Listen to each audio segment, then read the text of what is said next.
If Boris Yeltsin, member of the Supreme Soviet of the USSR, hadn't visited the USA in 1989, the history of the world could have taken a different path.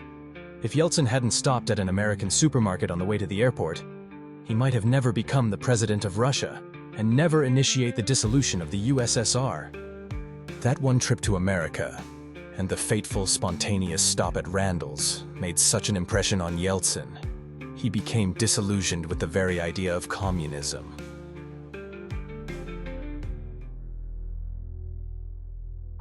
(1987), the first year of Perestroika.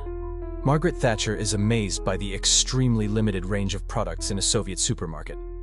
In September 1989, Boris Yeltsin arrived on his first unofficial visit to the United States. He wasn't the president of Russia, just one of the top Communist Party officials of the Supreme Council of the USSR. So, he was just like a regular member of State Duma today. During his short stay in America, Yeltsin hadn't been to any grocery stores, so he decided to check one on his way to the airport before flying back home. The bus stopped at an ordinary American supermarket in Houston, TX. The store shocked Yeltsin. He was flabbergasted. At the age of 58, he never seen anything like this in his life. And Yeltsin wasn't a commoner. He was heading one of strategic federal regions for a decade before becoming the head of Moscow City. He was even put on the list to become one of the members of the almighty Politburo. He was bona fide member of the Soviet communist elite. But such abundance of food and goods in a regular store genuinely shocked him. Yeltsin kept throwing up his hands in surprise. He said that even members of the Politburo do not have such abundance. Even Gorbachev didn't, Yeltsin said. Later, on the plane, Yeltsin went silent for a long time. He sat with his head in his hands, and the struggle of feelings was clearly visible on his face. Some Soviet people, after returning from Western countries back to the USSR, were falling into deep depression. For there was an insoluble psychological conflict between how a person lived his entire life and how he could have lived if he had been born in another country. When Yeltsin came to his senses, he said bitterly, "What our poor people had been brought to. All my life I've been telling fairy tales. My whole life I've been trying to invent things. But everything in the world has already been invented," lamented Yeltsin. In the supermarket, Yeltsin kept throwing up his arms in the air, amazed by the variety of food available at a regular store for regular Americans.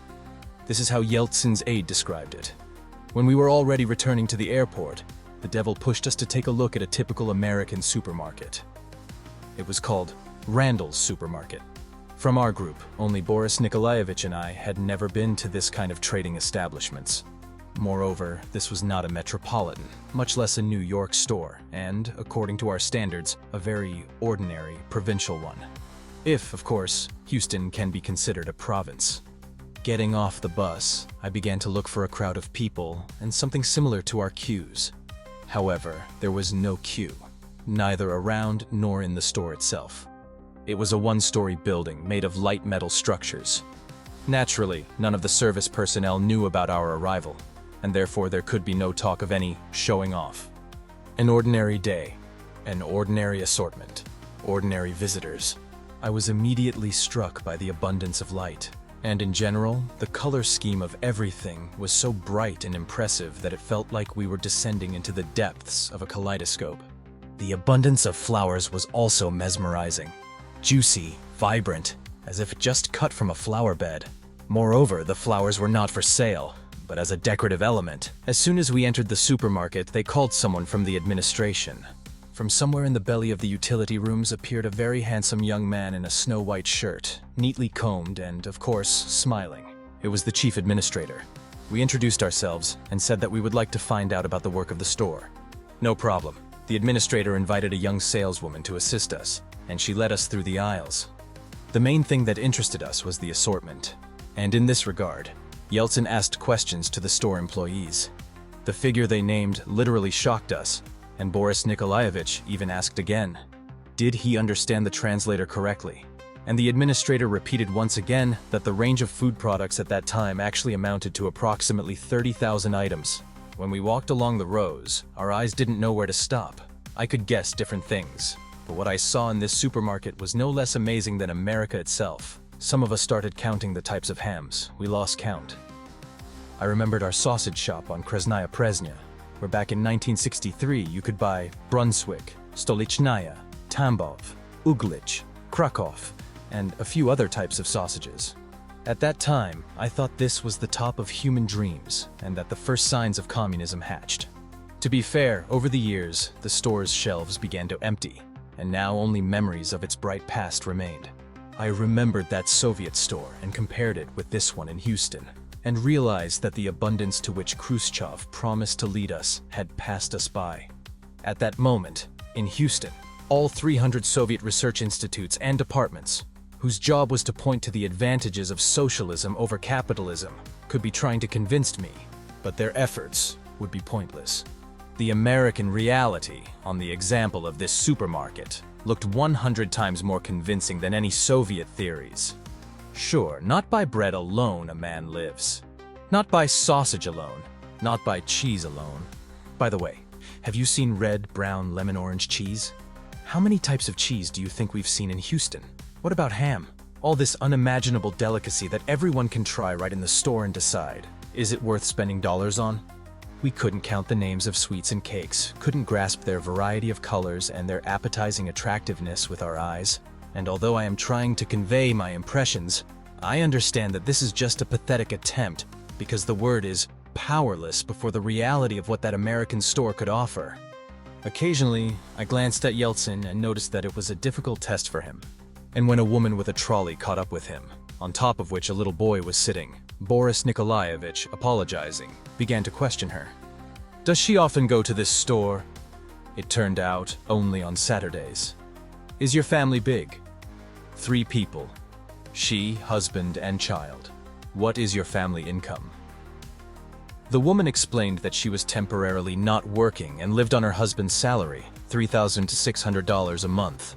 Yeltsin asked how much she usually spends on food. It turned out that this family was spending about $170 on food for a week, from Saturday to Saturday. She still paid rent, insurance. In the vegetable section, we were literally shocked by the quality of the produce. A radish the size of a large potato was illuminated by bright light, and water was scattered onto it from small spirits. Radishes were literally dazzling, and next to them were onions, garlic, eggplants, cauliflower, tomatoes, cucumbers. You want smoked eel? Here. Would you like lamprey? Or is your liver accustomed to sturgeon and oysters? Pineapples, bananas. And at the confectionery section, one can could stand for hours. It probably surpasses Hollywood in terms of entertainment. A huge cake representing a hockey arena awaited the customer on a stand. The player figures were made of chocolate. A real work of art. And most importantly, accessible. Quite accessible. In general, this was a hypertensive topic. For Boris Nikolaevich and me, visiting the supermarket was a real shock. As I am writing this book, September 1991, my wife today went to the store to buy milk at 7 a.m., but there were queues. Queues are everywhere. You have to stand for 2 days to buy sugar. And this is here, in Moscow, in the second half of the 20th century, 73 years after the Great Revolution, at the time when, according to Khrushchev's calculations, we should all already be living under communism. Or maybe what we had built in the USSR is the true communism. I fully believe that it was after Houston, after visiting the supermarket, on the plane, that Yeltsin's last faith in his Bolshevik way of thinking finally collapsed. Perhaps in those moments of spiritual turmoil, the decision to leave the Communist Party and join the struggle for supreme power in Russia irrevocably matured in him. It was then that Yeltsin realized that all the stories of international journalists about American workers who allegedly were dying in hellish poverty and dreamed only about moving to the USSR, all these stories were nothing more than propaganda. Even the party elites did not know that.